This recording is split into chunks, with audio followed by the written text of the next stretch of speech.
brother me fa ne sakeke maame ne kwaye no ana akwada 3 hospitals akat se wo wase on ti ase da ana odi akwada no to ne mpaso be anajo be 12 because we tini a obi ase wo wu ana odi akwada no to ne mpaso ana odi ano ka kire Nyankopon se sa wo wu no nya sa na o kan no me ma wati ase se woni abofra ne dai na bo 5:30 no ana akwada sinisi ye ana sa ba nkwamu ana oba nyame fie ebeda nyame ase bekata me kire se wo gidie boni bi wo hono mu a ano na yemienu awose ye de etu anamon ewo Kristo anim amen amen gidie we no bi ana Nyankopon ohwehwe okay Bible was in Namra what you Shadrach Meshach and Abednego at the core of him no was I am more when I must say one koto me honey no I am eba Namia Mase say you raffle on your Bible was I say so and what for you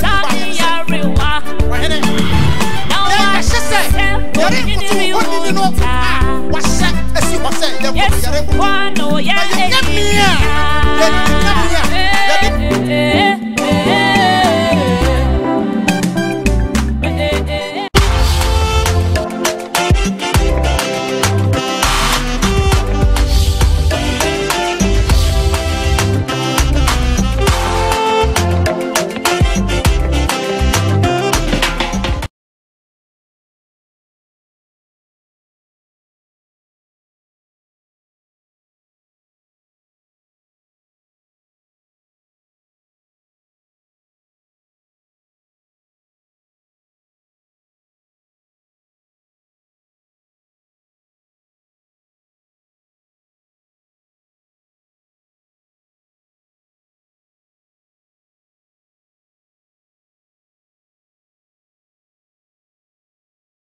Yes, it's time for some microphone America.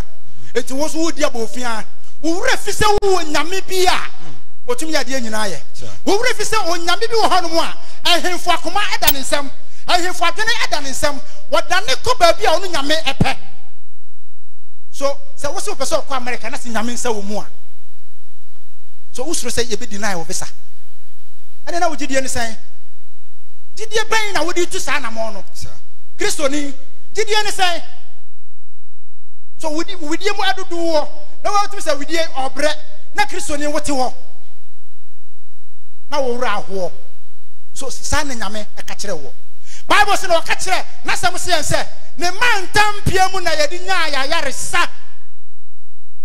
Michelle or how near Mania when you put the enemy say, Michelle, our yes to Christo demo. Jesus. Free the Padian because I say, now, Tinabia. Oh, yes. For Bible so when the Padian, Name, I saw it die. It is in Yamia sorry idea. Oh, yes. That's in Yametiha. That's a minimum. Sorry, Yamia sorry idea. That's in Yametium. Say, you to say, Namre, Shemway. Some Conqueror Hodia, Hong Kong, Hokandia, or Baba Betanemu. Now, did you now episode 2 and a mobile episode 2? Jesus. What to me at 2? Amen. Amen. And the GD Bay, and I'll do 2 animal. Did you bend out 2 animal? Oh, yes. So, home in Yaba. I know that did you know ever. So, I'm concluding now, Bessia. I know that did you never. The person you can't assemble Krabi. I will look 18. 51 no econo. Faith to change your situation. Situation now, woman. Did you bang? And I what is a son? You can't asampano send you look at your mind. It's watching 18. Yimubako Edeko. I didn't some say what you for on Tenano. Amen. Who want baby the chair say Chapter when he abo mpaye da a omere ho. Was na Yesu bu baby echire won se etwa se onipa ye den. Bomb mpaye. Yemre ho. It is a sorry na se gina na ye bomb mpaye. Men no do ho men ka se ma bomb mpaye 20 minutes, 3 minutes, 5 minutes enti ma brem pa to asoma me. Sir, otemufo bi tena kuro bi mu a onsuro onyankopon. Yes. Na so onfari nipa. Na okunafo bi nso tena kuro ni mo. Yes. Na oba ne nchen se bu atanje me tamfo nsam. Amen. Pacho tena ho ma me. Wase onipa bi tena se judge bi wo hono a otena kuro bi mu. Na se nipa no omu ade onfari ade sanse onimumra no. Ana no okunafo bi nso wo sa kuro ni mu. Sa kunafo no ekọ papa yi wo se papa yi bu aten na jeme metamfo nsam. Asanse na atete ohaw amane ene ni diesie. It was Papa Judge, Mr. Judge, bu aten na jeme free matamfo nsam. Na ohene ne yedai. Na wampene mano chere kakra. Wase ohene na ampene ene me pese wo ti asem bi asese. Ebia wa bompa ye wa de bi ho che na se emma. Mentwen. Men no do ho. Men nya ya kire die se ade kura ma bo ho mpa ya emma da enti makwa akoda. Wonimu da wonhira ebeba. Amen. Patoto aso. Was na wampene mano che kakra. Wampene mano che kakra. Na akire yi. Na akire no. Okani tirim se. Okani tirim se. Me nsuro onyankopon. Me nsuro onyankopon. Na me mfari nipa. Me mfari nipa bia me mu nipa bia wasase so a. Na so. Afo yi. Okunafo we. Okunafo we. Ni ha o ha me. Otete medodo. Mebu atema. Okunafo we. O ha medodo. Okunafo we. Me mi rada kura no obopun mo enyane me. Okunafo we. To ho sabetika mu kura na o hia me be kana sama kire me. Ene sana tie dia. Me hwe kura na me nye nakoma so ade ma no e. Ene fetuwe bi na ye kan wasem o. Gidie we ene na ye kan wasem na anopai. Onipa da sani a onipa wo no. Tena ase hunu se onipa asomasi te se ono ankasa ni su. Atete no a me na hunu se o se me ye nakoma so ade ma no. Aso timi ye ma no dia. Ene na Yesu no a oba asasi so ha. Na wo behunu minu mienu se de ya setena sitie wa asasi so a. Na wonim ye hawo enim ye mane. Enim niema ya fam turu no. Sa Yesu no se ye beso afre no. Anopa awia. Oh yes. Anadwo a. Sa ni pampo atimi ehunu se obebu atentene ne dia. Ene na Yesu ne dia. In the twinkle of an eye no. Obebu atan agye free atamfo nsem. Ebia na ye ohaw ne amane. Ebia na otamfo mo sam de yare dom bi to so. Ebia na wodi adwumaseye bi na aba abrabo mu. Wasese na ye beso afre no a. Sa situation no ebesesa. Amen. Amen. Ajo to aso. Osenanso okunafo yi ha ti. Mebu matan mama no. Amen. Na wa ne ha a oba da amedwame ho. Amen. Amen. Amen. Sa wase enam ohaw a na okunafo ne ha no nti. Obebu atan na wagye no na wankoso amfa ne haw no antete no. Sir. Me nsu se me pese me ko US. Na me bo ho pa ya urade me pe bisa o. Na me ko na ye de bisa na manya bra. Se me bo mpa ya me busa bisa biem ana. Me busa bisa biem. I was say woman nyame tenka.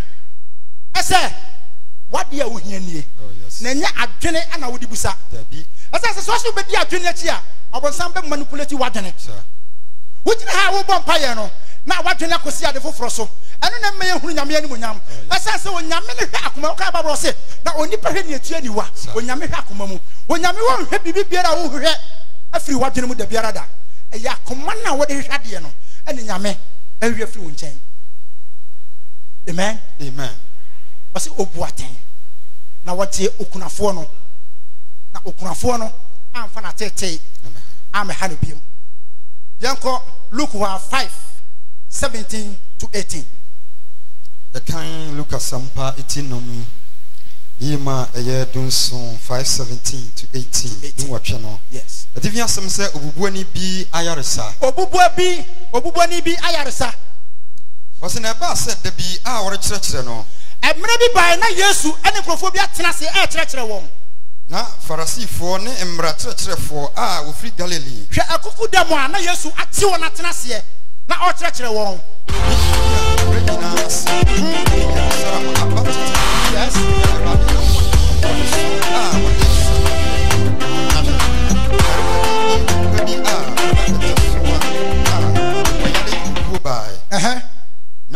wɔhwehwɛ kwan de no abeto n'anim. Yes. Na nkofokuo no nti wanya kwan a wɔde no bɛfa so aba no. That's right. Wɔkɔ ɔdan no atifi de no fa ntaya mu. Yes. De kɛtɛ so bɛto mfinimfini. Yes. Yesu anim. Na ohunu wɔn gyidie no wɔse no sɛ wonipa wɔde wo bɔne akyɛw. Hallelujah. Amen. Wɔse mmerɛ bi so na Yesu afrɛfrɛ akuku dam ɛde wɔn atena se ana wɔkyerɛkyerɛ sɛ akuku dam no na ne nyame honhom ɛwɔ Yesu so. Since the Bible say nemra a wɔbɔ ne so no honhom kuku firi soro ɛbɛhyɛ ne ma. Enti Yesu amana mo ntu otu yɛ nyinaa honhom kunkun nya ne da. Enti wɔse mmerɛ a wɔkyerɛkyerɛ no na ayaresa adom wɔ ne so no Yesu hu atwa kyɛ sɛ nipa twa ne ho nyina hyia because wa just ma sɛ yɛ Ghana mpo na yɛ sɛ yɛhyia mo stadium na atitiri wɔ Ghana nyinaa akɔhyia wɔahwɛ sɛ front seat na wɔahwɛ fo nibu nipadom a ɛbɛkɔ akɔtena front seat, second seat, third seat, fourth seat. Eti na wo a wo yɛ bubu ne deɛ wo deɛ wɔnka ho kora o. Yes. No se san krofo na ɛsɛ obubu ne ho de ba Yesu no wo hunu sɛ saa Yesu wei na wɔte krofo ne mfimfini no sɛ yenya de akɔwe sɛ duru n'anim pɛ ayaresa bɛyɛ ne dia na wɔkyini ya ɔbɛba gate we ne nipa choki ɔbɛba gate we ne nipa choki ɔbɛba gate we ne nipa choki enti adwene e ba wɔn tiri sɛ ai kwan na sidie yɛre nya baabi mfa de nanso wɔse yɛ pɛ baabi a oni pa bi antimi mfa yɛ fa sɛ hɔ nom na yɛ de sa nipa no kɔto Yesu anim dia ayaresa bɛyɛ nipa ne dia wɔse ne wɔ bɔtokoro bi ɛwɔ sele ne mu na wɔde nipa ne fa hɔ na wɔde ne bɛto Yesu anim Yesu hwɛ nipa ne sɛ ɔda hɔ pɛ wɔse ohunu wɔn gidie no wankasa ohunu nipa na ɔyare ne gidie no wɔna wɔde ne ba yɛ ne gidie no wɔse no sɛ wɔse obubuani no sɛ onipa wɔde wo bɔne akyɛw na atwerɛfoɔ ne farisifoɔ no firi aseɛ susu sɛ na atwerɛfoɔ ne farisifoɔ no susu sɛ wɔn ne oyi a ɔka abususɛm yi. Hallelujah. Mpacho fasi me wa wɔn ne oyi a ɔka abususɛm yi asan sɛ ɔmo nti bi di wasase ne so da sɛ onipa timi bie na no kase wɔde wo bɔne akyɛw na onim nipa su a ɔte wɔn mfimfini a wɔkyerɛkyerɛ wɔn no ɔse saa nipa ne gidie saa gidie we ne yɛ ka ho asɛm gidie a te sɛ obia begina hɔ a wɔse adeɛ we enye yie wɔn ko a begina hɔ a wɔse adeɛ we ɛbɛyɛ yie. Amen. Ɛyɛ sɛ gidie ne yɛ ka ho asɛm so deɛ kura na wo wabra ba mu a wo gidi sɛ enye yie ɛyɛ gidie a ensi pintia ebia Yesu no wafa 50 wofa Jesus sɛ 50-50 dia ɛyɛ saa na situation ne bɛyɛ 50-50 ɛbɛyɛ on and off utipa no efiri sɛ kwa ɛfa na abafa efiri fa na abafa ɛsan sɛ Yesu no what divided no into two eti aba ne saa ɔhaw no so bɛyɛ divided into two no sɛ Yesu no tumi adeɛ nyinaa yɛ. Amen. Ɔse ohunu wɔn gidie no ɛnɛ sɛ Yesu hunu wo gidie a ohunu wo gidie a wo situation no ɛbɛsesa. Amen. Na wo situation no ɛbɛsesa no so ɛbɛma obi a wɔn nso ehunu Kristo no wɔn nso na braba yɛ dan asesa na wɔn kasa da bia wote nyame na ase wo situation no sɛ deɛ wote mu a na wote sɛ deɛ ɔnante mu a na wonam ɛbɛyɛ dan no wotimi asesa obi ma wo gidie ensipi ma wo gidie ensesa wo situation anamo bia wo ne wo nua bi tu anka wo paapa no hunu sɛ emere na so ye ɔso ne bɔ mpaye ɛsan sɛ ɔba kunafoɔ no wanodo ho wankasa makɔ papa judge ho baako makɔ mienu makɔ miensa makɔ nan wɔse ɔha na akɔ sɛ papa na dwene ɛsesan ye so ye ntimi mmɔ mpaye ma nyame adwene ɛsesan na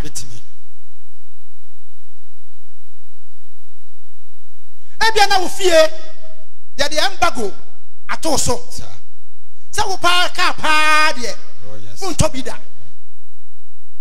ɛyɛ wo na wa relax ntia ɛyɛ wo na wa ma ho kwantia asase sa wo sɔre gyina wo nan so a saa situation sɛ wo ka wo ntobi da no awo set me sisa asase sɛ gidifo be hunu ye nyame a yagye na die na ya som no ne ye hunu sɛ ye wo gidie wo sa nyame no mu a anka yedie wo asase so ase anka yen na wo se free ye nkyɛn ɛde kɔ wiase nanso ye gidie ehihim ye tu anamo na ye gidie ye pa aba so ade we se kura ebe ye yie se oba ne yare wodo se to no so kura bon paya na mpaya me boy kura so ebe ye yie da bi wo ye ne sade a ebeye ye enye ye no eni Kristo mu dabi o the moment what you be yourself so ade ya me ye ebeye ye no what di nkukuo dada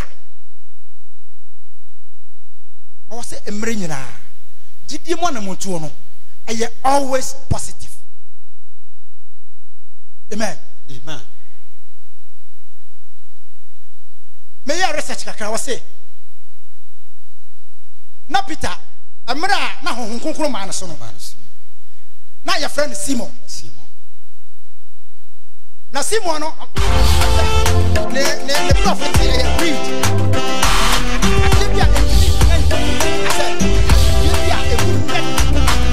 na bra honhom konkro ba so rock ye den oyo botantim etira Yesu ka say wo so ana mesi masafo mesie na the gate of Hades the gate of hell shall never prevail. Amen.